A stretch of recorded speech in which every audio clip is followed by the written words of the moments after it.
Hello കാസർഗോട്ടുകാരെ, വീടാരും തട്ടിമാറ്റി പോലെ ഞാനിപ്പോൾ ഉള്ളത് മേൽപ്പറമ്പ് പൈച്ചന്റെ തൊട്ടപ്പുറത്താണ്. ഇവിടെ കാര്യമായ ഒരു ഐറ്റം വന്നിന് ട്രെൻഡിങ് ഇപ്പൊ കളിക്കുന്ന ഐറ്റമാണ്. മുംബൈയിലുള്ള ഫേമസ് ആയ ബുൾഷൈ കീമ പാവു. കാസർഗോഡിൽ തന്നെ പേരെടുത്ത ആളാണ് നമ്മുടെ കീമന്റെ ഉസ്താദാണ്. പേര് തന്നെ കീമന്റെ അന്തുച്ചാണ് അല്ലെ, കീമ ബുൾഷൈ അന്തുച്ച. നല്ല പേരല്ലേ? അപ്പൊ പേര് മാത്രല്ല, മൂപ്പര ഈ ഒരു കുക്കില്ലേ ഇത് കാസർഗോഡുകാർക്ക് ആരും ചെയ്യാൻ കഴിയില്ല. അത്രക്കും കടകാര്യമായ ഐറ്റം. എന്താണ് നമ്മളെ നാട്ടുകാരോട് പറയാനുള്ളത്? ഇത് രണ്ടാമത്തെ ബ്രാഞ്ച് അല്ലേ? ആദ്യത്തെ ആടുണ്ടായിരുന്നു അതെല്ലാവർക്കും ബദ്രിയാനഗർ എന്ന് പറയുമ്പോൾ ന്യൂസിലെല്ലാം വന്നിട്ട് അതിനത് ആ ഐറ്റം ആണ് ഇങ്ങോട്ട് വന്നത്. അപ്പൊ എല്ലാവരും വന്നിട്ട് എല്ലാവരും ഫാമിലി ആയിട്ട് ഫ്രണ്ട്സ് ആയിട്ട് ട്രൈ ആക്കാം. മക്കളെ, നമ്മളെ മുംബൈയിൽ ഫേമസ് ആയ കീമ പാവ്. നമ്മ എത്രാമത്തെ പാവുറ? ഒരു 18 പാവ് തിന്നു മൂന്നൊറ്റക്ക്. ഞാൻ കുറച്ച് തിന്നു. അടിപൊളി ടേസ്റ്റ് അല്ലേ സംഭവം, ചായന്റെ കൂടെ അല്ലേ അല്ലേ?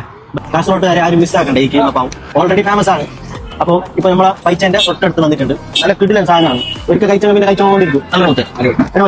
എല്ലാവരും സപ്പോർട്ട് ചെയ്യണം. ഒന്ന് സപ്പോർട്ട് മാത്രമേ വന്ന് കഴിക്കണ്ടേ, സഹകരിക്കണം.